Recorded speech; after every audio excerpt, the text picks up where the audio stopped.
사모님, 제가 한 말씀 드리겠습니다. 사모님 뒤에 검은 배신자가 서 있습니다. 그 말이 떨어지는 순간 둘 사이의 공기가 얼어붙었습니다. 여회장의 표정에서 미소가 사라졌고 손에 쥔 가방 끈이 서서히 조여졌습니다.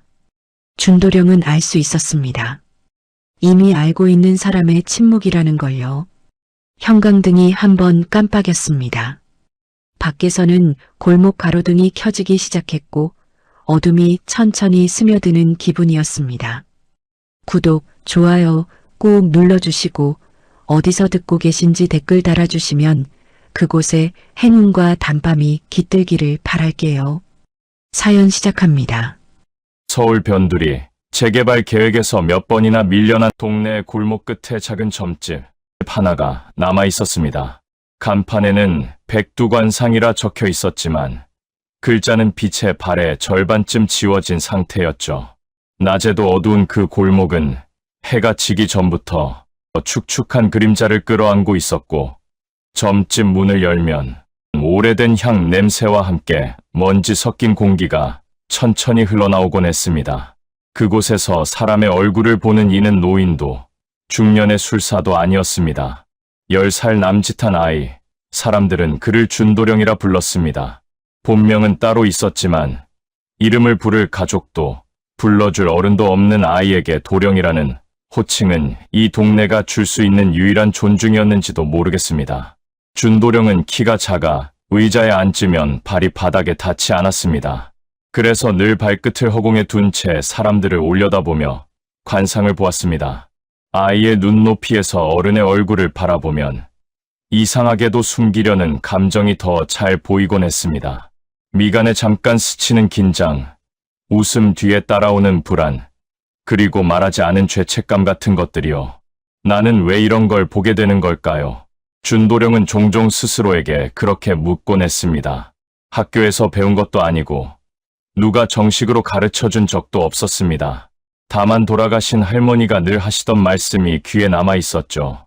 사람 얼굴만 보지 말거라. 기운은 등 뒤에서 먼저 흔들린다. 할머니는 준도령의 유일한 보호자였고 세상에서 단 한 사람이었습니다. 그러나 몇 해 전 병원비를 감당하지 못한 채 쓸쓸히 세상을 떠났습니다. 그날 이후 준도령은 시설을 전전하다가 행정 절차상 보호가 끝났다는 이유로 다시 이 점집으로 돌아왔습니다. 아이에게 선택권은 없었고 돌아올 곳이 여기뿐이었던 셈이죠. 아침이면 학교에 가고 오후가 되면 점집 문을 열었습니다. 숙제는 손님이 없을 때 몰래 했고 저녁은 편의점 삼각김밥으로 때우는 날이 많았습니다. 친구들은 학원 이야기를 했지만 준도령에게 방과 후는 생계의 시간이었습니다. 그 사실이 억울하지 않다고 말한다면 거짓말이겠지요. 다만 울어도 달라질 것이 없다는 걸 아이는 너무 일찍 배워버렸습니다. 그날 또 별다를 것 없는 오후였습니다. 점집을 찾은 건 인근 세탁소 주인, 그리고 재개발 때문에 이사를 고민하는 노부부 정도였죠. 준도령은 고개를 끄덕이며 조심스럽게 말을 골랐습니다. 올해는 이동수가 있으신 것 같습니다. 등 쪽 기운이 조금 무거우십니다. 아이의 말에 어른들은 반신반의하면서도 묘하게 안도하는 표정을 지었습니다. 그러나 해가 기울 무렵 점집 문이 열리며 분위기가 달라졌습니다. 먼저 들어온 건 검은 정장을 입은 중년 남자였습니다. 발소리부터가 달랐고 공간을 재는 듯한 눈빛이 먼저 움직였습니다. 그 뒤를 따라 한 여성이 들어왔습니다. 단정한 머리, 흐트러짐 없는 자세, 그리고 쉽게 다가갈 수 없는 공기. 준도령은 그 순간 본능적으로 등을 곧게 세웠습니다. 그녀는 언론에서 종종 보던 얼굴이었습니다. 자수성가한 기업인, 백만장자 여회장. 하지만 준도령은 그 명성보다도 다른 것을 느꼈습니다. 얼굴이 아니라 그 여자의 등 뒤에서 이상할 만큼 무거운 기운이 따라붙어 있었던 겁니다. 마치 누군가가 보이지 않는 몸으로 그녀의 어깨에 올라타 있는 듯했습니다. 이상합니다. 너무 가깝습니다. 준도령의 손이 무릎 위에서 살짝 떨렸습니다. 관상을 보며 두려움을 느낀 적은 거의 없었지만 이번에는 달랐습니다. 그 기운은 차갑고 집요했으며 무엇보다 배신이라는 감정이 또렷하게 스며들어 있었습니다. 비서로 보이는 남자가 말했습니다. 사모님, 여기가 맞습니다. 아이가 본다고 해서요. 여 회장은 작게 웃으셨습니다. 아이한테 뭘 보겠어요. 그냥 재미 삼아 들른 거죠. 그렇게 말씀하시며 의자에 앉으셨습니다. 하지만 준도령은 보았습니다. 그 웃음이 끝나는 순간 눈동자가 아주 잠깐 흔들리는 것을요. 내가 준도령이니? 여 회장이 물으셨습니다. 준도령은 숨을 고르고 고개를 끄덕였습니다. 도망치고 싶다는 생각이 스쳤지만 그러지 않았습니다. 늘 그래왔듯 그는 선택했습니다. 보는 사람으로 남는 것을요. 준도령은 얼굴을 보지 않고 조심스럽게 시선을 그녀의 등 뒤로 옮겼습니다. 그리고 더 이상 참을 수 없다는 듯 입을 열었습니다. 사모님 말씀드려도 되겠습니까? 비서가 날카롭게 반응했지만 여 회장은 손을 들어 제지하셨습니다. 말해보렴. 준도령의 목소리는 떨렸지만 분명했습니다. 사모님 뒤에 배신자를 업고 계십니다. 그 말이 떨어지는 순간 점집 안의 공기가 얼어붙었습니다. 여 회장의 표정에서 미소가 사라졌고 손에 쥔 가방끈이 서서히 조여졌습니다. 그 반응은 부정이 아니었습니다. 준도령은 알 수 있었습니다. 이미 알고 있는 사람의 침묵이라는 거요. 형광등이 한번 깜빡였습니다. 밖에서는 골목 가로등이 켜지기 시작했고 어둠이 천천히 점집 안으로 스며들었습니다. 준도령은 속으로 생각했습니다. 제가 말하지 말았어야 했을까요? 그러나 이미 늦은 일이었습니다. 이 한마디가 아이의 고단한 일상을 완전히 뒤흔들게 되리라는 것을 그 누구도 아직은 알지 못했습니다. 다만 분명한 건 이 만남이 단순한 호기심으로 끝나지 않을 거라는 사실이었습니다. 과연 여 회장은 이 아이의 말을 어떻게 받아들일 것인가? 그리고 준도령은 이 선택의 대가를 감당할 수 있을 것인가? 이야기는 이제 막 시작되었을 뿐이었습니다. 그날 이후 준도령의 일상은 미묘하게 어긋나기 시작했습니다.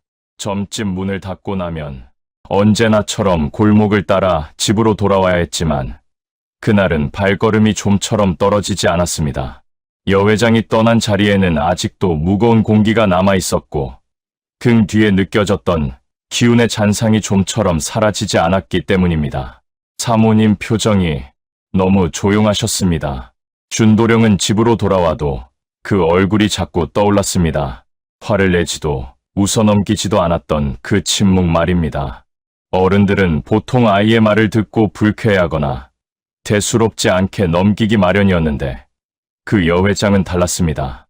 마치 이미 무언가를 떠올리고 있었다는 듯한 눈빛이었죠. 그날 밤 준도령은 좀처럼 잠들지 못했습니다. 천장에 번지는 가로등 불빛을 바라보며 생각이 꼬리를 물었습니다. 혹시 제가 위험한 말을 한 건 아닐까요? 하지만 그보다 먼저 떠오른 생각은 달랐습니다. 그분은 왜 아이 말을 그냥 흘려듣지 않으셨을까요? 다음 날 오후 점집 문을 열자마자 낯선 기척이 느껴졌습니다. 어제와 같은 검은 정장 남자가 다시 나타난 것입니다. 혼자가 아니었습니다. 이번에는 여 회장이 직접 들어오지 않았지만 대신 단정한 인상의 중년 여성이 함께였습니다. 그녀는 여 회장의 수행비서이자 오랜 측근으로 보였습니다. 준도령 맞지요? 여성이 부드럽게 물었습니다. 준도령은 고개를 끄덕였습니다. 마음 한편이 긴장으로 조여들었지만 도망치지는 않았습니다. 도망칠 수 있었다면 진작 그만두었을 삶이었으니까요. 사모님께서 어제 내 말이 계속 마음에 남으셨다고 하셨어요. 그 한마디에 준도령의 심장이 크게 뛰었습니다. 아이의 말이 어른의 마음에 남는다. 그건 그가 처음 겪는 일이었습니다. 여성은 점집 안을 천천히 둘러보며 말을 이었습니다. 사모님께서 오늘은 직접 오시지 못하셨습니다만 내가 어떤 아이인지 좀 더 알고 싶어 하셨어요. 준도령은 무슨 말을 해야 할지 몰랐습니다. 자신이 특별한 아이가 아니라는 걸 누구보다 잘 알고 있었기 때문입니다. 그는 그저 할머니에게 배운 대로 보고 느끼고 말했을 뿐이었습니다. 사모님께서 말씀하셨어요. 그 아이 눈엔 내가 미처 보지 못한 게 있었을지도 모른다고요. 그 말은 준도령의 마음을 조심스럽게 건드렸습니다. 처음으로 누군가가 그의 보는 능력을 두려움이 아닌 필요로 여기는 것 같았기 때문입니다. 연민인지, 기대인지, 혹은 또 다른 이유인지는 알 수 없었지만요. 그날 이후 여회장 측 사람들은 종종 점집을 찾았습니다. 직접적인 질문은 하지 않았습니다. 대신 안부를 묻고 간단한 이야기를 나누며 준도령의 하루를 조금씩 들여다보았습니다. 학교는 어떤지, 밥은 잘 먹는지, 밤에는 무섭지 않은지 같은 이야기들이었죠. 준도령은 처음엔 경계했지만 점점 마음이 풀어지는 자신을 느꼈습니다. 누군가가 자신의 하루를 묻는다는 것이 이렇게 낯설고 또 따뜻할 수 있다는 걸 처음 알았기 때문입니다. 그는 그들에게 관상을 보아주기보다는 조심스럽게 자신의 이야기를 꺼내기 시작했습니다. 할머니 이야기, 혼자 남은 점집 이야기, 그리고 가끔씩 느껴지는 외로움까지요. 며칠 뒤 여회장은 직접 다시 점집을 찾았습니다. 이번에는 혼자가 아니었습니다. 초등학생으로 보이는 한 아이가 함께였습니다. 깔끔한 교복 차림에 여회장과 닮은 눈매를 가진 아이였습니다. 준도령은 직감적으로 알 수 있었습니다. 가족이라는 것을요. 이 아이는 제 조카입니다. 여회장이 조심스럽게 말했습니다. 요즘 밤마다 잠을 설쳐서요. 혹시 아이 관상도 볼 수 있을까요? 준도령은 아이의 얼굴을 바라보았습니다. 그리고 이번에는 등 뒤가 아니라 아이의 손을 먼저 보았습니다. 차갑게 식어 있었고 꽉 쥔 주먹엔 불안이 가득 담겨 있었습니다. 이 집안 겉은 단단해 보여도 안은 많이 흔들리고 있습니다. 그날 이후 준도령은 여회장 가족과 묘한 인연으로 엮이게 됩니다. 점집은 더 이상 단순한 생계의 공간이 아니게 되었고 준도령은 자신도 모르게 그 집안의 공기 속으로 조금씩 들어가고 있었습니다. 보호시설에서도 학교에서도 느끼지 못했던 연결감이 그 안에 있었기 때문입니다. 하지만 준도령은 알고 있었습니다. 이 관계가 평범하지 않다는 것을요. 여회장의 시선에는 늘 경계와 불안이 함께 있었고 집안 사람들 사이에는 보이지 않는 벽이 존재했습니다. 그리고 무엇보다 그날 처음 보았던 등 뒤의 기운은 아직 사라지지 않았습니다. 왜 아직도 그분 등 뒤는 무거운 걸까요? 준도령은 스스로에게 그렇게 물었습니다. 이 인연은 아이에게 새로운 가족이 되어줄 수 있을까요? 아니면 더 깊은 위험의 시작일까요? 그리고 여회장이 숨기고 있는 진짜 두려움은 과연 무엇일까요? 그 답은 아직 드러나지 않았습니다.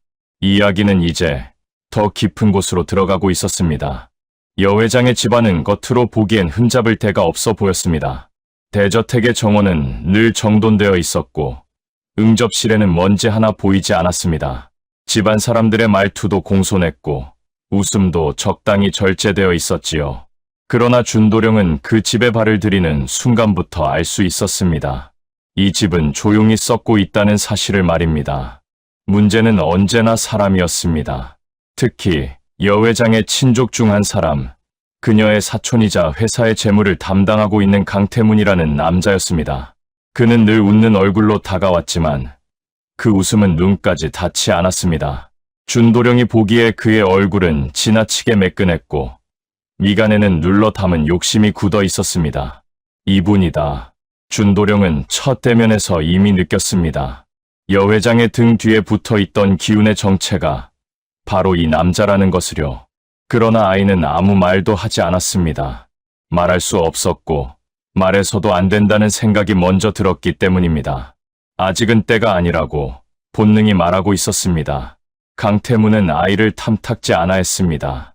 겉으로는 도령님이라 부르며 웃었지만 시선에는 늘 계산이 깔려 있었습니다. 어느 날은 일부러 준도령의 앞에 서서 이렇게 말하기도 했습니다. 요즘 사모님께서 아이 말을 너무 믿으시는 것 같아서 말이야. 아이는 아이답게 지내야지. 안 그래? 그 말에는 분명한 경고가 담겨 있었습니다.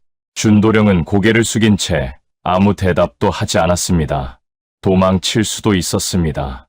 점집을 닫고 이 동네를 떠날 수도 있었겠지요. 그러나 그는 그러지 않았습니다. 도망친다면 여회장의 등 뒤에 붙은 그 기운은 더 깊숙이 파고들 것이라는 걸 알고 있었기 때문입니다. 한편 강태문은 조용히 움직이고 있었습니다. 여 회장의 신뢰가 점점 아이에게 그리고 외부로 향하고 있다는 사실이 그를 불안하게 만들었습니다. 그는 회계 자료를 조금씩 조작했고 내부 자금을 외부 페이퍼 컴퍼니로 흘려보내기 시작했습니다. 단번에 큰돈을 빼돌리지는 않았습니다. 들키지 않기 위해 아주 천천히 그러나 치밀하게 움직였죠. 문제는 그 모든 흔적을 다른 누군가에게 덮어 씌울 계획까지 이미 세워두었다는 점이었습니다. 강태문이 선택한 희생양은 뜻밖에도 준도령이었습니다. 아이의 존재는 위험했지만 동시에 완벽한 표적이기도 했습니다. 보호자 없는 고아, 점집에서 관상을 본다는 아이, 여 회장의 관심을 받는 존재, 사람들은 쉽게 믿을 수 있었습니다. 아이의 말에 홀렸다. 미신으로 판단을 흐렸다는 식의 이야기를 만들어내기에 더없이 적합한 조건이었지요. 강태문은 측근들에게 이렇게 말했습니다. 사모님 요즘 판단이 흔들리고 있어. 그 원인이 뭔지 다들 알잖아. 그 말은 곧 소문이 되었고 회사 내부에서는 조심스러운 시선이 돌기 시작했습니다. 여 회장이 아이에게 조언을 구한다는 이야기, 점집을 자주 드나든다는 이야기들이 부풀려졌습니다. 준도령은 그 변화를 피부로 느꼈습니다. 전에는 인사를 건네던 사람들이 시선을 피했고 웃으며 말을 붙이던 이들이 뒤에서 수군거렸습니다. 아이는 스스로에게 물었습니다. 제가 잘못하고 있는 걸까요? 그러나 마음 한구석에서는 알고 있었습니다. 이것은 우연이 아니라는 것을요. 어느 날 밤, 준도령은 점집에서 혼자 정리하다가 우연히 여 회장의 비서가 통화하는 소리를 들었습니다. 낮은 목소리였지만 그 안에는 분명한 불안이 담겨 있었습니다. 네, 내부 감사 얘기가 나옵니다. 네, 아이 얘기도 같이요. 그 말에 준도령의 손이 멈췄습니다.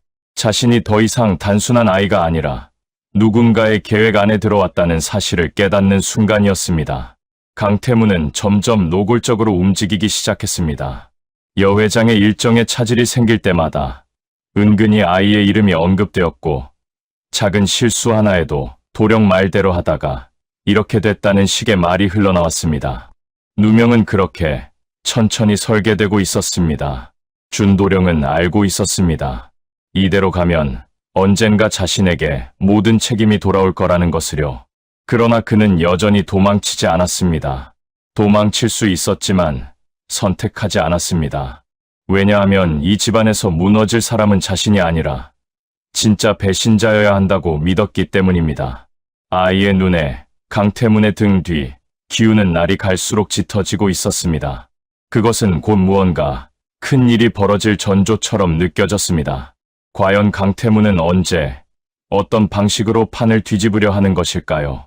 그리고 준도령은 다가오는 누명을 피할 수 있을까요? 폭풍은 아직 터지지 않았습니다. 그러나 이미 바람은 방향을 바꾸고 있었습니다. 그날은 유난히 공기가 무거웠습니다. 여 회장의 저택 위로 낮게 깔린 구름이 좀처럼 거치지 않았고 정원에 심어진 나무들조차 바람 한 점 없이 숨을 죽이고 있는 듯 보였지요. 준도령은 그날 오후부터 이유 없이 가슴이 답답했습니다. 아무 일도 일어나지 않았는데 마치 이미 무언가를 잃어버린 사람처럼 마음이 가라앉아 있었습니다. 오늘은 좋지 않습니다. 준도령은 스스로에게 그렇게 말했습니다. 관상이나 기운을 떠나 아이의 본능이 위험을 감지하고 있었습니다. 도망칠 수 있다면 지금이라도 점집 문을 닫고 숨어버리고 싶었지만 그는 그러지 않았습니다. 여 회장이 저녁에 잠깐 들르겠다고 했기 때문입니다. 그 말 한마디가 준도령을 그 자리에 붙잡아 두었습니다. 해가 완전히 지고 난 뒤 저택 쪽에서 전화가 걸려왔습니다. 여 회장의 비서였습니다. 준도령, 사모님께서 오늘은 집에서 보자고 하십니다. 차를 보내겠습니다. 그 목소리는 평소보다 다소 급해 보였지만 이유를 묻기엔 상황이 이미 흘러가고 있었습니다. 저택에 도착했을 때 집 안은 평소보다 조용했습니다. 직원들의 움직임도 적었고 복도에 울리던 발소리마저 사라진 느낌이었습니다. 준도령은 현관을 들어서는 순간 등골이 서늘해지는 기분을 느꼈습니다. 기운이 뒤틀려 있었습니다. 마치 집 전체가 숨을 참고 있는 것처럼 말입니다. 여 회장은 서재에 계셨습니다. 얼굴은 평온해 보였지만 눈 아래에는 깊은 피로가 내려앉아 있었습니다. 오늘따라 내 생각이 나더구나. 그녀는 그렇게 말씀하셨습니다. 괜히 불안해서 말이야. 준도령은 고개를 숙인 채 주변을 살폈습니다. 그리고 그 순간 다시 느꼈습니다. 그 등 뒤의 기운. 예전보다 훨씬 가까웠고 훨씬 공격적이었습니다. 마치 오늘을 기다려왔다는 듯이요. 서재를 나와 잠시 물을 마시러 간 사이 저택 어딘가에서 작은 소란이 들렸습니다. 처음에는 전기 차단기 소리 같았고 그 다음엔 무언가 타는 냄새가 아주 희미하게 퍼져왔습니다. 이상하군요. 직원 하나가 중얼거렸고 그 말이 끝나기도 전에 경보음이 울리기 시작했습니다. 불이었습니다. 처음에는 작은 화재라고 생각했습니다. 주방 쪽에서 시작된 불길이 전기 설비를 타고 번졌다는 말이 빠르게 돌았습니다. 그러나 불은 이상할 정도로 빠르게 확산되었습니다. 마치 미리 길이 만들어져 있었던 것처럼 통로를 따라 번져 나갔습니다. 연기가 복도를 채우기 시작하자 사람들은 우왕좌왕하기 시작했습니다. 누군가는 여 회장을 찾았고 누군가는 귀중품을 챙기려다 발길을 멈췄습니다. 그 혼란 속에서 준도령은 한 가지를 느꼈습니다. 이 불은 사고가 아니라는 것을요. 사모님, 누군가 외쳤습니다. 여 회장은 서재 안쪽에 남아 계셨습니다. 연기가 점점 짙어졌고 시야는 흐려졌습니다. 준도령은 잠시 망설였습니다. 아이의 몸으로 이 상황에 뛰어드는 건 무모한 선택일지도 몰랐습니다. 도망칠 수 있었습니다. 직원들 틈에 섞여 밖으로 나가면 그만이었지요. 그러나 그의 발은 반대 방향으로 움직였습니다. 지금 나가면 이 집은 끝입니다. 준도령은 이를 악물고 연기 속으로 들어갔습니다. 눈이 따갑고 숨이 막혔지만 멈추지 않았습니다. 서재 문을 열었을 때 여 회장은 바닥에 주저앉아 계셨습니다. 연기를 들이마신 탓인지 얼굴이 창백했습니다. 준도령 왜 여기 있니? 여 회장의 목소리는 힘이 없었습니다. 사모님, 나오셔야 합니다. 준도령은 최대한 침착하게 말했습니다. 아이의 손은 떨리고 있었지만 마음만은 이상하게 차분했습니다. 이 순간을 위해 지금까지 버텨온 것 같다는 생각마저 들었지요. 그때였습니다. 복도 끝에서 누군가의 그림자가 스쳤습니다. 연기 너머로 보인 실루엣은 너무도 익숙했습니다. 강태문이었습니다. 그는 불길이 번지는 방향을 한번 확인하더니 아무 말 없이 반대편 계단으로 사라졌습니다. 준도령은 그 모습을 똑똑히 보았습니다. 그리고 확신했습니다. 이 불은 시작부터 계획된 것이었다는 사실을요. 간신히 여 회장을 부축해 밖으로 나오자 이미 소방차 사이렌 소리가 들려오고 있었습니다. 직원들은 안도의 한숨을 쉬었지만 준도령의 마음은 오히려 더 무거워졌습니다. 너무 많은 것이 너무 정확한 타이밍에 벌어지고 있었기 때문입니다. 불길은 저택 일부를 삼켰고 서재와 내부 금고 쪽이 크게 손상되었다는 말이 들려왔습니다. 그 안에 무엇이 있었는지는 아직 아무도 정확히 말하지 않았습니다. 다만 여 회장의 얼굴에서 모든 색이 사라졌다는 것만은 분명했습니다. 그날 밤 불은 꺼졌지만 진짜 불씨는 이제 막 붙은 셈이었습니다. 그리고 준도령은 알고 있었습니다. 이 사건 이후 자신에게 향하는 시선이 완전히 달라질 거라는 것을요. 과연 이 화재의 책임은 누구에게 돌아가게 될까요? 그리고 누군가는 이 모든 것을 아이 하나에게 떠넘길 준비를 이미 마친 것은 아닐까요? 불이 남긴 것은 재난이 아니었습니다. 이제 진짜 재난이 시작되고 있었습니다. 화재가 진압된 뒤의 저택은 불길보다 더 무거운 침묵에 잠겨 있었습니다. 검게 그을린 외벽에서는 아직도 타다 남은 냄새가 배어나왔고 정원에 깔린 잿가루는 새벽 이슬에 젖어 눅눅하게 붙어 있었습니다. 사람들은 분주하게 움직였지만 그 움직임에는 방향이 없었고 서로의 얼굴을 제대로 보지 않으려는 기색만 가득했습니다. 준도령은 구급차 옆에 조용히 서 있었습니다. 얼굴과 손에는 그을음이 남아 있었고 연기를 들이마신 탓에 목이 따끔거렸습니다. 그래도 그는 괜찮다고 말했습니다. 정말로 괜찮아서가 아니라 누군가를 더 걱정하게 만들고 싶지 않았기 때문이었죠. 여 회장은 병원으로 이송되기 전 잠시 눈을 떴습니다. 산소 마스크 너머로 흐릿해진 시야 속에서 그녀는 준도령을 찾았습니다. 그 아이는 어디 있나요? 힘겹게 나온 말이었습니다. 누군가가 아이가 무사하다고 대답하자 그녀는 그제야 눈을 감았습니다. 그 짧은 순간이 준도령의 마음을 깊게 눌렀습니다. 제가 들어가지 않았더라면 그 생각이 머릿속을 떠나지 않았습니다.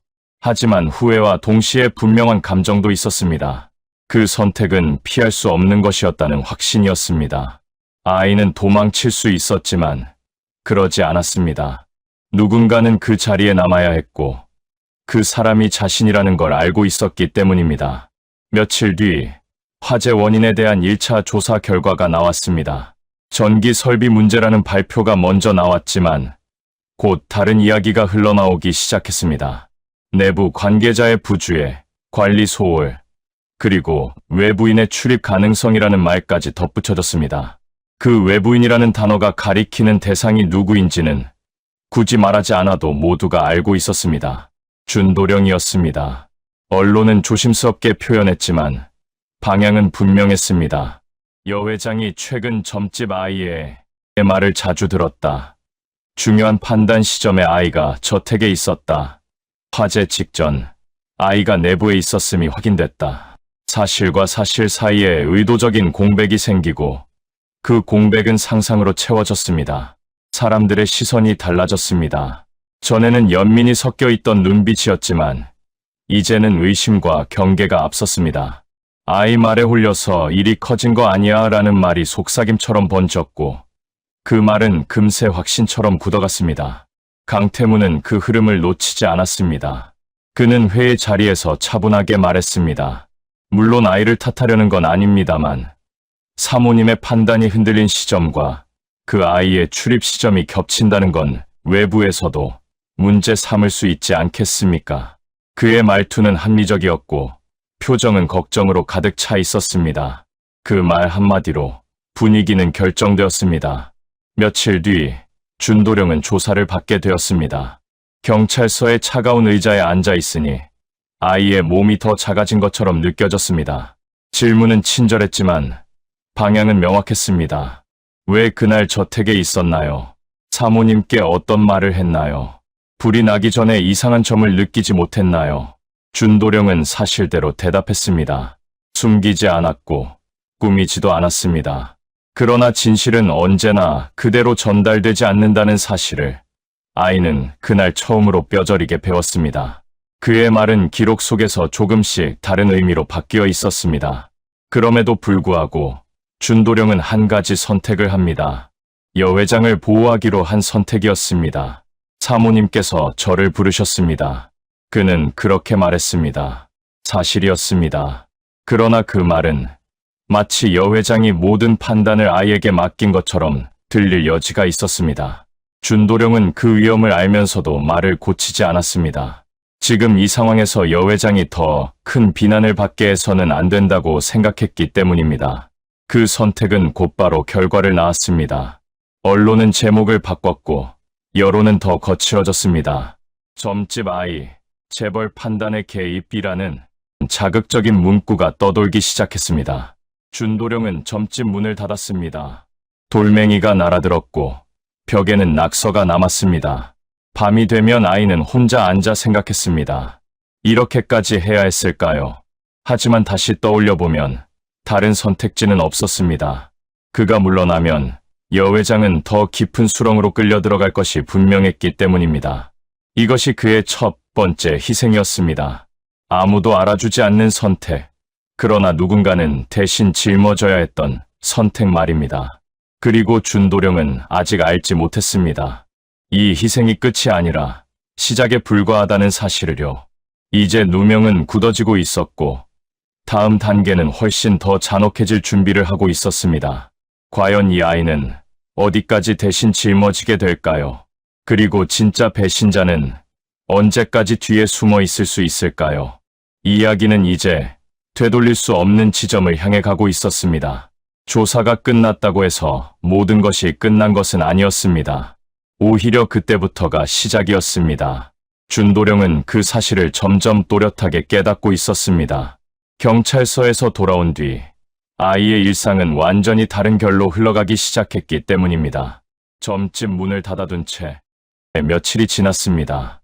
유리창에는 여전히 금이 가 있었고 누군가 던지고 간 돌멩이는 구석에 그대로 남아 있었습니다. 준도령은 치우지 않았습니다. 치운다고 해서 사라질 상처가 아니라는 걸 알고 있었기 때문입니다. 오히려 그대로 두는 편이 현실을 인정하는 일처럼 느껴졌습니다. 이제는 저를 보는 눈이 다르군요. 아이의 발걸음은 점점 가벼워졌지만 마음은 반대로 무거워졌습니다.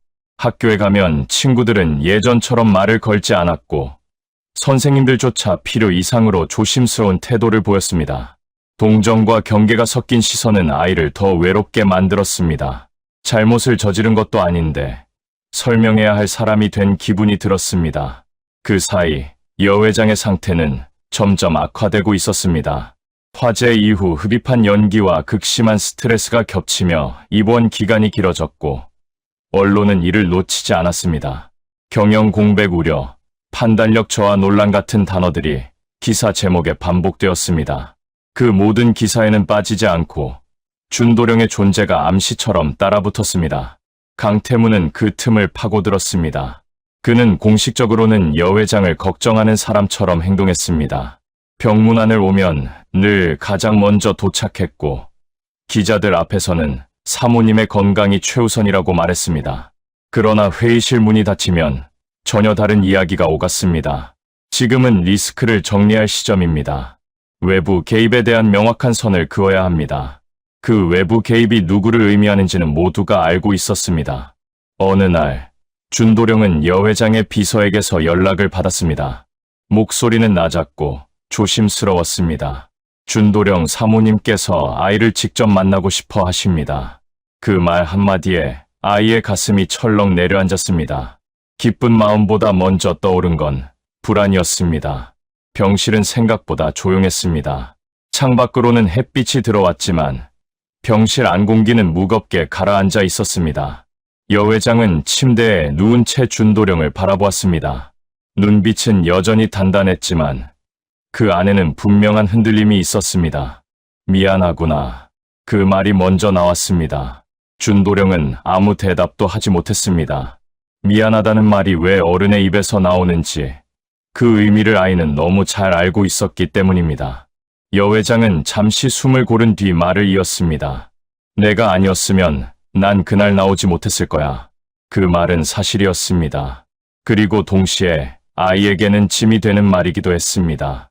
준도령은 고개를 숙인 채 손을 꼭 쥐었습니다.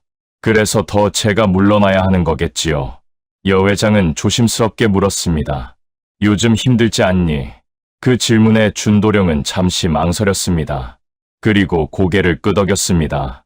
거짓말을 할 필요는 없다고 느꼈습니다. 조금요. 그 짧은 대답에는 아이가 감당하기엔 너무 많은 감정이 담겨 있었습니다.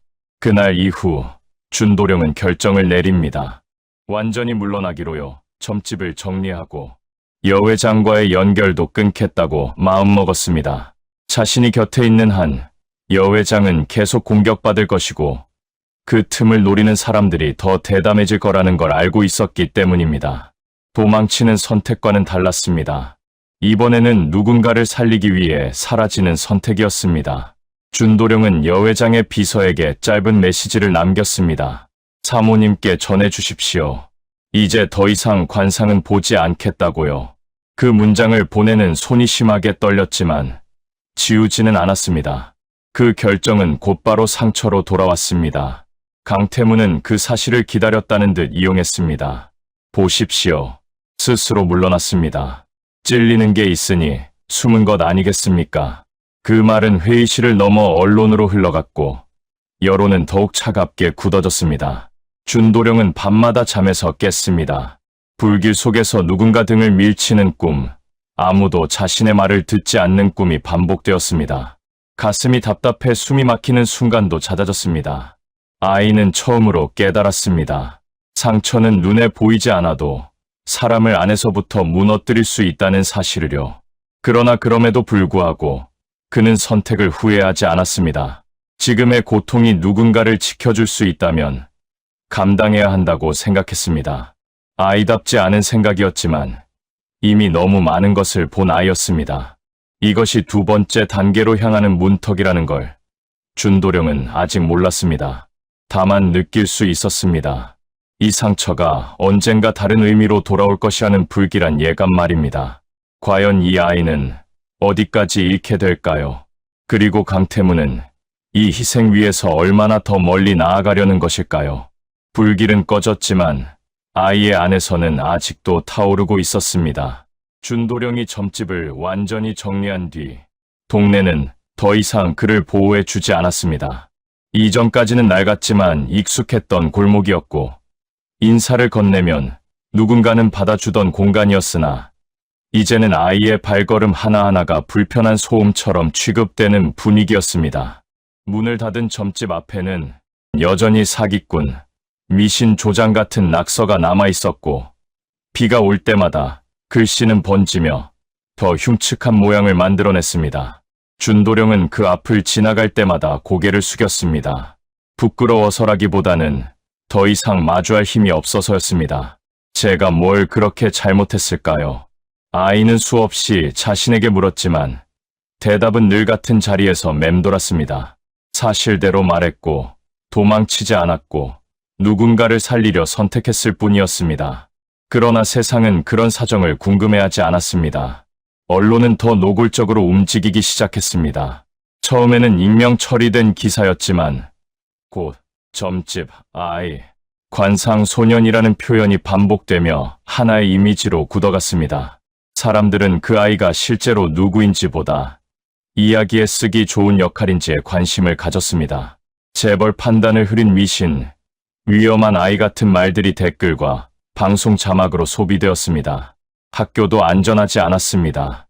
준도령의 책상은 교실 뒤쪽으로 옮겨졌고 쉬는 시간이 되면 아이들 사이에 보이지 않는 선이 생겼습니다. 누군가는 흘끗거리며 수군거렸고 누군가는 일부러 큰 소리로 말했습니다. 제가 그 애래. 그 한마디는 설명보다 빠르게 퍼졌고 아이를 고립시키기에 충분했습니다. 선생님들은 아이를 보호하려 애쓰는 듯 보였지만 동시에 문제를 키우고 싶지 않아 했습니다. 조금만 참아보자. 시간이 지나면 괜찮아질 거야. 그런 말들은 위로처럼 들렸지만 실제로는 아무것도 해결하지 못했습니다. 준도령은 알았습니다. 이건 시간이 해결해 줄 문제가 아니라는 거요. 강태무는 이 상황을 조용히 지켜보고 있었습니다. 그는 직접적으로 아이를 비난하지 않았습니다.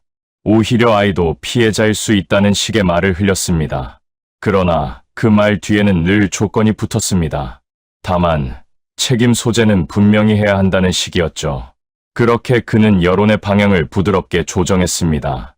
칼을 들지 않고도 상처를 남기는 방법이 있다는 걸 그는 너무 잘 알고 있었습니다. 여회장은 병실에서 그 소식들을 접했습니다. 화면 속에서 아이의 얼굴이 모자이크 처리된 채 언급될 때마다 그녀의 손은 침대 시트를 세게 움켜쥐었습니다. 그러나 그녀는 움직일 수 없었습니다. 움직이는 순간 또 다른 공격의 빌미가 될 것이 분명했기 때문입니다. 그녀의 침묵은 아이를 지키기 위한 것이었지만 세상은 그 침묵을 아이에 대한 방관으로 해석했습니다. 준도령은 점점 말수가 줄어들었습니다. 이전에는 혼잣말로라도 생각을 정리했지만 이제는 그마저도 사치처럼 느껴졌습니다. 말은 언제든 왜곡될 수 있었고 침묵조차 의심의 대상이 되는 상황이었기 때문입니다. 아이는 스스로를 지우는 법을 배우기 시작했습니다. 눈에 띄지 않게 걷고 질문을 받지 않게 행동하며 존재감을 줄이는 방향으로 말입니다. 그러나 그런 노력에도 불구하고 결정적인 순간이 찾아왔습니다. 한 방송에서 화재 사건을 재조명하며 내부 관계자의 증언이라는 이름으로 자막이 나갔습니다. 그날 아이가 중요한 장소를 자유롭게 오갔다. 사실과 다르지 않은 말이었지만 맥락은 완전히 달랐습니다. 화면 아래에는 준도령을 연상시키는 실루엣 이미지가 삽입되었습니다. 그날 밤 준도령은 혼자 방에 앉아 있었습니다. 불을 끄고 창밖에서 들려오는 소음을 가만히 들었습니다. 웃음소리, 차 소리, 일상의 소음들이 벽 너머에서 흘러나왔습니다. 모두가 제자리를 살아가고 있는 것처럼 느껴졌습니다. 그 안에서 아이만이 멈춰 있는 기분이었습니다. 이렇게 끝나는 걸까요? 그 질문은 두려움이자 체념에 가까웠습니다. 그러나 동시에 마음 깊은 곳에서는 다른 감정도 꿈틀거리고 있었습니다. 억울함이었습니다. 자신이 한 선택이 왜 이런 결과로 돌아와야 하는지 이해할 수 없다는 감정 말입니다. 아이는 처음으로 세상에 대해 분노를 느꼈습니다. 그 분노는 소리로 나오지 않았지만 가슴 안에서 조용히 쌓여갔습니다. 이제 준도령은 사회적으로 완전히 고립된 상태였습니다. 보호자는 없고 변호해줄 어른도 없었습니다. 그저 기록과 소문 속에서 점점 왜곡된 존재로 남아가고 있을 뿐이었습니다. 누명은 거의 완성 단계에 이르렀고 사람들은 이미 결론을 내린 듯 보였습니다. 그러나 이 모든 과정 속에서 단 한 사람만이 여전히 의문을 품고 있었습니다. 정말 아이가 문제였을까? 그 질문은 아직 말로 나오지 않았지만 누군가의 마음 속에서 조용히 싹을 틔우고 있었습니다. 과연 이 누명을 의심하는 이는 누구일까요? 그리고 이 아이는 무너진 자리에서 다시 설 수 있을까요? 세상은 이미 등을 돌린 듯 보였지만 이야기는 아직 끝나지 않았습니다. 모두가 같은 방향을 바라보고 있을 때 의심은 늘 가장 조용한 곳에서 태어납니다. 그날도 그랬습니다.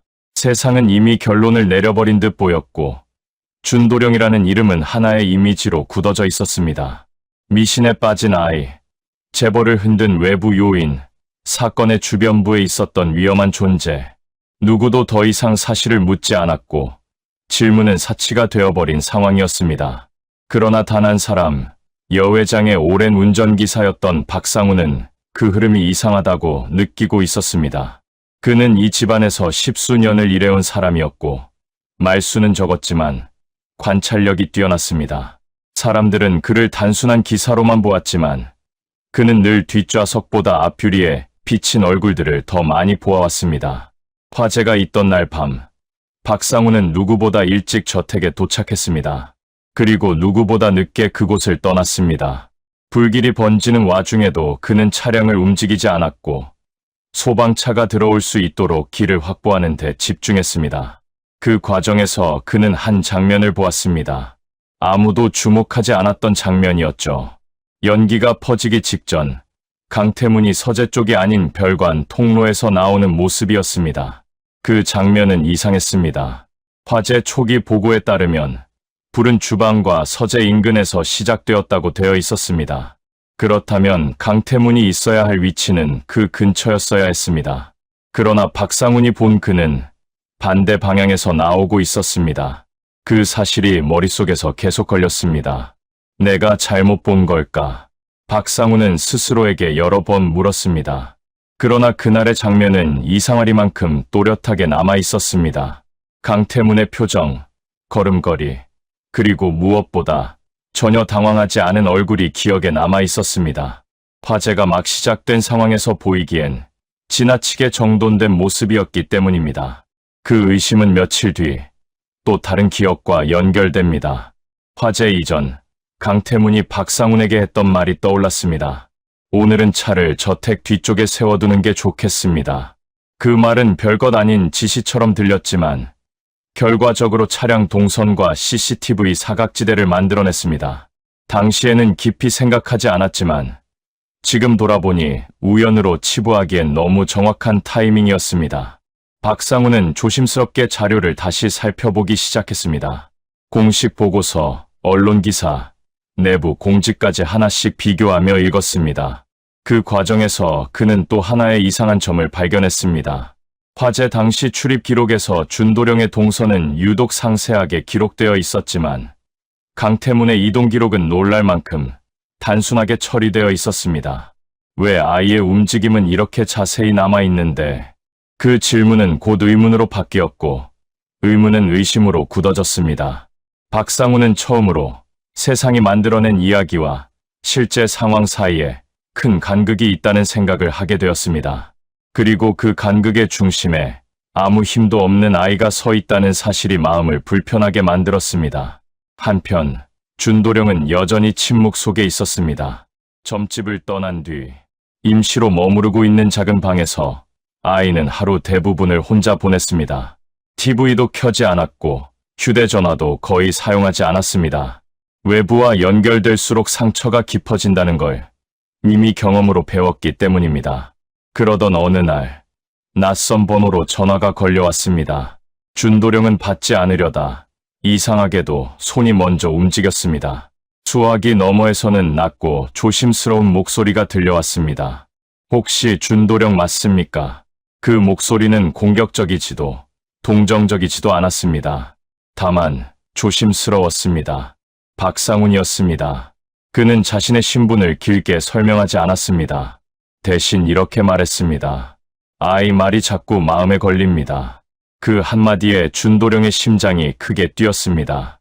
그동안 아무도 자신의 말을 마음에 걸린다고 표현한 적이 없었기 때문입니다.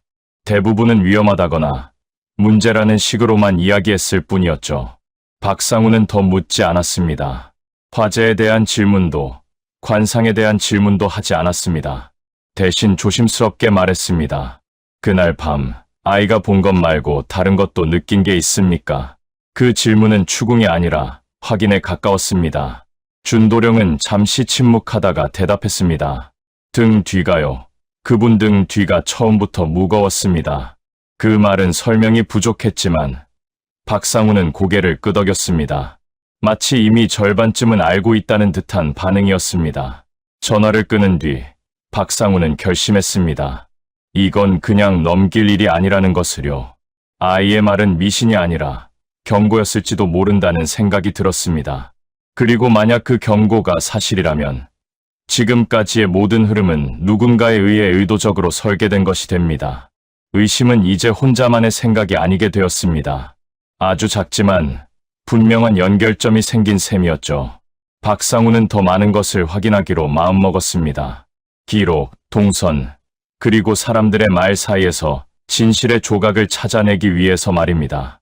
과연 이 의심은 어디까지 이어질까요? 그리고 아이의 말은 드디어 누군가에게 증거로 받아들여질 수 있을까요? 세상은 아직 바뀌지 않았습니다. 그러나 아주 조용히 균열이 시작되고 있었습니다. 의심이 생긴 뒤부터 박상훈은 이전과 같은 시선으로 세상을 보지 않게 되었습니다. 한번 균열이 생긴 믿음은 다시 원래 자리로 돌아가지 않았고 익숙하다고 여겼던 풍경조차 낯설게 느껴지기 시작했습니다. 그는 여회장의 운전기사라는 직함 뒤에 숨어 조용히 움직일 수 있는 사람이라는 사실을 그제야 스스로 인식하게 되었습니다. 박상훈은 먼저 기록을 다시 들여다보았습니다. 화재 당일의 차량 출입 로그, 경비 인수인계 문서, 내부 메신저 기록까지 가능한 범위에서 하나씩 확인했습니다. 겉으로 보기엔 아무 문제도 없어 보였지만 자세히 보면 어딘가 어색한 지점들이 반복되고 있었습니다. 특히 시간대가 맞지 않는 기록들이 눈에 띄었습니다. 화재 발생 시각 직전 강태문의 사무실 컴퓨터가 원격으로 접속된 흔적이 있었습니다. 외부 접속으로 표기되어 있었지만 IP는 사내 네트워크와 맞닿아 있었습니다. 내부자만 가능한 접속 방식이었죠. 공식 보고서에서는 단순 점검으로 처리되어 있었지만 박상훈의 눈에는 그렇지 않아 보였습니다. 왜 굳이 그 시간에? 그 질문은 또 다른 기록으로 이어졌습니다. 화재가 발생한 구역의 CCTV는 공교롭게도 사고 직전 몇 분간 녹화가 누락되어 있었습니다. 전력 문제라는 설명이 붙어 있었지만 다른 구역의 CCTV는 정상 작동 중이었습니다. 전력 차단이 있었다면 전체에 영향을 미쳤어야 했습니다. 선택적인 공백은 사고라기보다 의도에 가까웠습니다. 박상훈은 그 사실을 혼자만 알고 있을 수 없다고 판단했습니다. 그러나 아무에게나 말할 수 있는 상황도 아니었습니다. 강태문은 이미 회사 내부에서 영향력이 컸고 여회장은 아직 병상에 있었습니다. 섣불리 움직였다가는 자신이 먼저 제거될 가능성도 배제할 수 없었습니다. 그는 대신 아주 조심스럽게 증거를 모으기 시작했습니다. 원본 기록은 건드리지 않았고 접근 기록이 남지 않는 방식으로 메모를 남겼습니다. 날짜, 시간, 담당자 이름, 그리고 이상 지점들을 하나씩 정리해 나갔습니다. 그것은 고발을 위한 문서라기보다는 스스로를 납득시키기 위한 과정에 가까웠습니다. 그 과정에서 박상우는 또 하나의 사실과 마주합니다. 화재 이후 진행된 내부 감사 자료 중 일부가 특정 시점 이후 수정된 흔적을 보이고 있었던 겁니다. 숫자는 크게 달라지지 않았지만 설명 문구와 책임 소재를 흐리는 방향으로 문장이 바뀌어 있었습니다. 그 수정 권한을 가진 사람은 극히 제한적이었고 그 중 한 명이 바로 강태문이었습니다. 한편 준도령은 여전히 세상과 거리를 둔 채 지내고 있었습니다. 박상훈과의 통화 이후 아이의 마음에는 작은 변화가 생겼습니다. 여전히 두렵고 불안했지만 최소한 자신의 기억이 완전히 부정당하지는 않았다는 느낌이 들었기 때문입니다. 누군가는 보고 있었고 느끼고 있었으며 의심하고 있었습니다. 준도령은 자신이 본 장면들을 다시 떠올려 보았습니다. 화재 당일의 냄새, 연기의 방향, 강태문이 사라지던 통로의 위치까지요. 그동안은 말해도 소용없을 것 같아 입을 닫고 있었지만 이제는 기억을 정리해야 할 때라는 생각이 들었습니다. 아이는 종이에 하나씩 적기 시작했습니다. 날짜와 장소, 그리고 느꼈던 기운까지요. 제가 본 게 틀리지 않았다면 그 기록은 서툴렀고 문장은 짧았지만 아이의 기억은 놀라울 만큼 정확했습니다. 특히 강태문의 이동 방향과 CCTV 사각지대가 겹친다는 점은 박상훈이 정리한 자료와도 일치하고 있었습니다. 두 사람의 기록은 서로를 보완하듯 맞물려 갔습니다. 박상훈은 마침내 한 가지 결론에 도달했습니다. 이 사건은 단순한 화재도 우연도 아니며 아이에게 씌워진 누명 역시 계획의 일부라는 사실입니다. 그렇다면 다음 단계는 명확했습니다. 이 모든 것을 드러낼 수 있는 결정적 증거가 필요했습니다. 문제는 시간이었습니다. 강태문은 이미 여론을 장악하고 있었고 내부 정리 작업도 빠르게 진행 중이었습니다. 더 늦어지면 기록은 완전히 사라질 가능성이 컸습니다. 박상훈은 고민 끝에 위험한 선택을 합니다. 단독으로 접근 권한이 제한된 서버실에 들어가 보기로 한 것입니다. 그 선택이 어떤 결과를 불러올지 그는 알지 못했습니다. 다만 확실한 건 지금 물러난다면 아이는 영원히 누명 속에 남게 될 거라는 사실이었습니다. 그는 숨을 고르고 출입카드를 손에 쥐었습니다. 이제 남은 건 증거를 확보하는 일뿐이었습니다. 그러나 그 순간 누군가 이미 그의 움직임을 눈치채고 있었다는 사실을 박상훈은 아직 알지 못했습니다. 과연 그는 결정적인 흔적을 손에 넣을 수 있을까요? 그리고 그 대가로 무엇을 잃게 될까요? 진실은 가까워지고 있었지만 위험 역시 그만큼 짙어지고 있었습니다. 서버실로 향하는 복도는 이상할 만큼 조용했습니다. 심야였고 대부분의 직원들은 이미 퇴근한 뒤였습니다. 박상훈은 발걸음을 최대한 죽이며 걸었습니다. 구두 밑창이 바닥에 닿는 소리조차 크게 울리는 것처럼 느껴졌고 심장은 스스로의 귀를 때릴 만큼 요란하게 뛰고 있었습니다. 지금 이 순간이 되돌릴 수 없는 선택이라는 사실을 그는 누구보다 잘 알고 있었습니다. 출입카드를 인식기에 갖다 대는 순간 짧은 삑 소리가 났습니다. 그 소리는 허용을 의미했지만 동시에 경고처럼 느껴졌습니다. 문이 열리자 차가운 공기가 얼굴을 스쳤고 서버의 미세한 진동음이 공간을 채우고 있었습니다. 박상훈은 잠시 눈을 감고 숨을 골랐습니다. 여기까지 온 이상 물러설 수는 없겠지요. 그는 미리 외워둔 서버 번호 앞으로 다가갔습니다. 화재 당일의 로그가 저장된 구역이었습니다. 키보드를 두드리는 손이 떨렸지만 멈추지는 않았습니다. 화면에 데이터 목록이 떠오르자 그는 빠르게 시간을 비교하며 파일을 열어갔습니다. 그리고 곧 눈을 의심하게 만드는 장면과 마주했습니다. 로그가 수정된 흔적이 분명히 남아 있었습니다. 최초 기록과 수정 기록 사이에는 몇 분의 공백이 있었고 그 공백을 기준으로 이동 동선과 접속 정보가 달라져 있었습니다. 특히 강태문의 출입 기록은 수정 이후 눈에 띄게 단순해져 있었고 마치 그가 특정 구역에 접근하지 않았던 것처럼 정리되어 있었습니다. 반면 준도령의 이름은 더욱 또렷하게 반복적으로 등장하고 있었습니다. 이건 조작입니다. 박상훈은 이를 악물었습니다. 그 순간 이 모든 퍼즐이 하나로 이어졌습니다. 불을 지른 것, 동선을 조작한 것, 그리고 아이에게 누명을 씌운 것까지. 이 모든 것은 강태문이 자신을 보호하기 위해 설계한 마지막 안전장치였던 셈입니다. 그러나 그가 파일을 복사하려는 순간 복도 쪽에서 발소리가 들렸습니다. 박상우는 순간적으로 화면을 최소화했지만 이미 늦었습니다. 서버실 문이 다시 열렸고 그 안으로 강태문이 들어섰습니다. 얼굴에는 놀람보다 예상했다는 듯한 표정이 먼저 떠올라 있었습니다. 역시 여기 계셨군요. 강태문의 목소리는 낮고 차분했습니다. 괜히 운전만 오래 하신 분이 아니시더라니. 박상우는 의자를 밀며 일어섰습니다. 도망칠 수도 있었지만 그러지 않았습니다. 이 자리에서 등을 보이는 순간 모든 것이 끝날 것이라는 걸 직감했기 때문입니다. 이제 그만두십시오. 그는 최대한 침착하게 말했습니다. 아이 하나를 희생양으로 삼을 필요까지는 없지 않습니까? 강태문은 잠시 웃었습니다. 그 웃음에는 여유와 냉소가 섞여 있었습니다. 세상은 원래 그런 겁니다. 힘없는 존재 하나쯤은 모두가 편해지기 위해 사라져줘야 하지요. 그 말은 너무도 자연스럽게 나왔습니다. 마치 오래 준비한 대사처럼요. 그는 한 걸음 더 다가왔습니다. 그 아이는 이미 끝났습니다. 이제 와서 진실을 들춰봐야 아무도 믿지 않아요. 그 말에는 확신이 담겨 있었습니다. 여론, 언론, 내부 권력까지 모두 자신 쪽에 있다는 확신 말입니다. 그러나 박상훈의 시선은 흔들리지 않았습니다. 믿지 않아도 상관없습니다. 그는 조용히 말했습니다. 기록은 남습니다. 그리고 기록은 언젠가 사람보다 오래 살아남습니다. 그 말은 경고이자 자신에게 하는 다짐이었습니다. 강태문의 표정이 처음으로 굳어졌습니다. 그는 박상훈의 손에 들린 저장 장치를 보았습니다. 짧은 순간이었지만 그 눈빛에는 분명한 분노가 스쳤습니다. 그걸 넘기면 당신도 무사하지 못할 겁니다.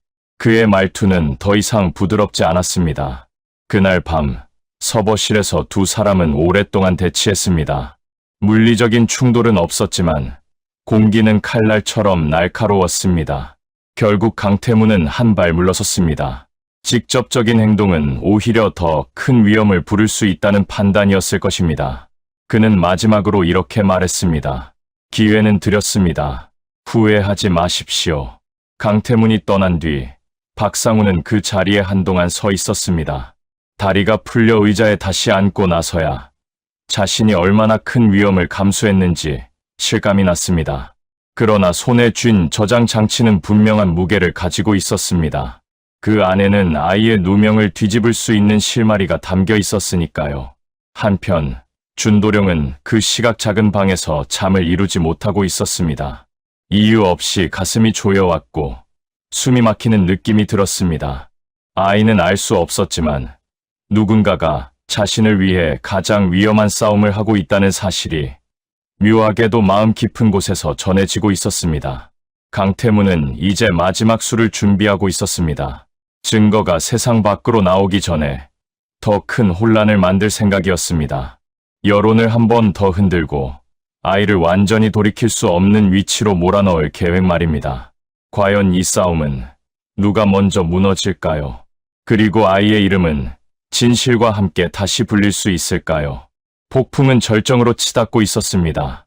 이제 다음 장면은 피할 수 없었습니다. 강태문은 그날 이후로 움직임이 빨라졌습니다. 눈에 띄게 분주해진 일정, 잦아진 외부 미팅, 그리고 갑작스러운 해외 출장 계획까지. 겉으로 보기엔 위기 대응을 위한 정상적인 행보처럼 보였지만 박상훈의 눈에는 분명히 다른 의도가 익히고 있었습니다. 도망칠 준비였습니다. 아니, 도망이 아니라 흔적을 지우기 위한 마지막 정리 단계에 가까웠습니다. 박상훈은 더 이상 시간을 끌 수 없다는 것을 알고 있었습니다. 서버에서 확보한 자료는 결정적인 단서였지만 그것만으로는 부족했습니다. 조작의 흔적을 입증할 수는 있어도 고의성을 단정하기에는 여전히 한 끗이 모자랐기 때문입니다. 강태문이 직접 개입했다는 증거, 누군가의 말이 아니라 행동으로 남은 증거가 필요했습니다. 그 실마리는 의외의 곳에서 나왔습니다. 화재 이후 임시 보관 중이던 저택 서재의 일부 물품이 다시 정리된다는 소식을 들었기 때문입니다. 공식적으로는 복구 작업을 위한 조치였지만 실제로는 강태문의 지시에 따른 것이었습니다. 그 사실을 알게 된 박상우는 직감했습니다. 그 안에 아직 남아있는 무언가가 있다는 것을요. 그날 밤 박상우는 여 회장의 병실을 찾았습니다. 그는 오랜만에 그녀의 눈을 정면으로 바라보았습니다. 여 회장은 아직 완전히 회복되지 않았지만 그의 표정에서 평소와 다른 결의를 읽고 있었습니다. 무슨 일입니까? 여 회장이 먼저 물었습니다. 박상우는 잠시 침묵하다가 조용히 입을 열었습니다. 사모님, 그날 화재는 사고가 아닙니다. 그 말은 단정적이었고 흔들림이 없었습니다. 여 회장의 눈동자가 미세하게 흔들렸지만 그녀는 말을 끊지 않았습니다. 그는 이어서 서버 기록, 동선 조작, 그리고 아이에게 집중적으로 씌워진 책임 구조까지 차분히 설명했습니다. 마지막으로 그는 말했습니다. 준도령은 희생양이었습니다. 그 말이 끝났을 때 병실 안은 숨소리조차 들리지 않을 만큼 조용해졌습니다. 여 회장은 한동안 아무 말도 하지 않았습니다. 그 침묵은 믿지 못해서가 아니라 이미 마음속에서 조각들이 맞춰지고 있었기 때문이었습니다. 그녀는 천천히 눈을 감았다가 다시 떴습니다. 그리고 낮게 말했습니다. 그래서 그 아이가 그렇게까지 몰렸군요. 여 회장은 결정을 내렸습니다. 더 이상 침묵하지 않기로요. 그러나 성급하게 나서지는 않았습니다. 강태문이 어떤 사람인지 누구보다 잘 알고 있었기 때문입니다. 그를 무너뜨리려면 한 번에 끝내야 했습니다. 며칠 뒤 이사회가 소집되었습니다. 명목은 화재 이후 경영 안정화 방안 논의였습니다. 강태문은 여유로운 얼굴로 회의실에 들어섰습니다. 이미 여러 번 이런 자리를 넘겨왔고 이번 역시 통과 의례에 불과하다고 생각하고 있었기 때문입니다. 그는 자신이 만든 이야기 위에 단단히 서 있다고 믿고 있었습니다. 회의가 중반에 접어들 무렵 여 회장이 입을 열었습니다. 오늘은 보고를 하나 더 듣겠습니다. 그 말과 함께 스크린이 켜졌습니다. 화면에는 서버 기록의 원본과 수정본이 나란히 나타났습니다. 시간 차이, 접속 기록, 그리고 수정 권한자의 이름이 하나씩 표시되었습니다. 강태문의 표정이 처음으로 굳어졌습니다. 박상우는 그 자리에서 증언했습니다. 화재 당일의 동선, 별관 통로에서 본 강태문의 모습, 그리고 차량 배치 지시까지. 그의 말은 감정이 실리지 않았기에 더 설득력이 있었습니다. 이어서 외부 포렌식 자료가 공개되었습니다. 서버 조작이 외부 해킹이 아닌 내부 접근에 의해 이루어졌다는 결론이 명확히 제시되었습니다. 강태문은 반박하려 했습니다. 이건 해석의 차이입니다. 그는 목소리를 높이지 않았지만 손끝이 미세하게 떨리고 있었습니다. 그러나 더 이상 말은 이어지지 않았습니다. 마지막 화면에 서재 복구 과정에서 발견된 연결 장치와 인화성, 물질의 잔여 흔적이 나타났기 때문입니다. 그것은 사고가 아닌 계획의 증거였습니다. 회의실은 순식간에 술렁였습니다. 누군가는 고개를 숙였고 누군가는 숨을 삼켰습니다. 여 회장은 강태문을 똑바로 바라보며 말했습니다. 여기까지입니다. 그 한마디에는 분노보다도 깊은 실망이 담겨 있었습니다. 강태문은 아무 말도 하지 못했습니다. 그가 믿고 있던 구조가 한 번에 무너지는 순간이었습니다. 이사회 종료 직후 감사와 함께 외부 수사 요청이 결정되었습니다. 더 이상 내부에서 덮을 수 있는 문제가 아니게 된 것입니다. 그 소식은 곧바로 언론에 전해졌습니다. 화재 사건 내부 조작 정황, 재무 책임자 연루 의혹이라는 제목이 속보로 흘러나왔습니다. 그리고 기사 말미에는 처음으로 준도령이 혐의 대상이 아니었다는 문장이 등장했습니다. 그러나 준도령은 그 소식을 실시간으로 보지 않았습니다. 그는 작은 방에 앉아 여전히 조용한 하루를 보내고 있었습니다. 다만 그날은 이상하게도 가슴을 짓누르던 무게가 조금 덜한 느낌이 들었습니다. 이유는 알 수 없었지만 오래 눌려있던 숨이 조금은 트이는 듯했습니다. 진실은 드러났지만 모든 것이 끝난 것은 아니었습니다. 상처는 아직 남아있었고 아이의 삶은 쉽게 원래 자리로 돌아가지 않을 것이 분명했습니다. 그러나 분명한 건 하나였습니다. 침묵으로 버텨온 진실이 결국 입을 열었다는 사실이었습니다. 이제 남은 건 이 진실이 아이의 삶에 어떤 의미로 돌아올 것인가 하는 문제였습니다. 그리고 그 답은 마지막 장에서 드러나게 될 것입니다. 시간은 모든 것을 단번에 해결해 주지는 않았습니다. 다만 방향을 조금씩 바꿔 놓았을 뿐이었습니다. 강태문이 수사 선상에 오르고 화재 사건이 사고가 아닌 계획된 범죄였다는 사실이 공식적으로 밝혀진 이후에도 세상은 곧바로 조용해지지 않았습니다. 사람들의 관심은 또 다른 자극적인 뉴스로 이동했지만 준도령의 삶은 여전히 그 사건의 연장선 위에 놓여 있었습니다. 아이에게 남은 것은 명예 회복이라는 한 줄의 기사와 그보다 훨씬 무거운 기억들이었습니다. 점집으로 돌아가자는 사람도 있었고 다시 관상을 봐 달라는 연락도 간혹 왔습니다. 그러나 준도령은 고개를 저었습니다. 그 공간은 더 이상 아이에게 쉼이 될 수 없었기 때문입니다. 그곳에는 너무 많은 상처와 시선이 남아 있었습니다. 준도령은 여전히 작은 방에서 지내고 있었습니다. 다만 예전과 달리 아침에 눈을 뜨는 일이 조금 덜 두려워졌습니다. 문을 열면 세상이 바로 공격해 올 것 같던 느낌이 사라졌기 때문입니다. 아직 완전히 안심할 수는 없었지만 적어도 숨을 크게 들이마실 수는 있었습니다. 어느 날 오후 병원에서 퇴원한 여 회장이 아이를 찾았습니다. 이번에는 비서도 수행원도 없이 혼자였습니다.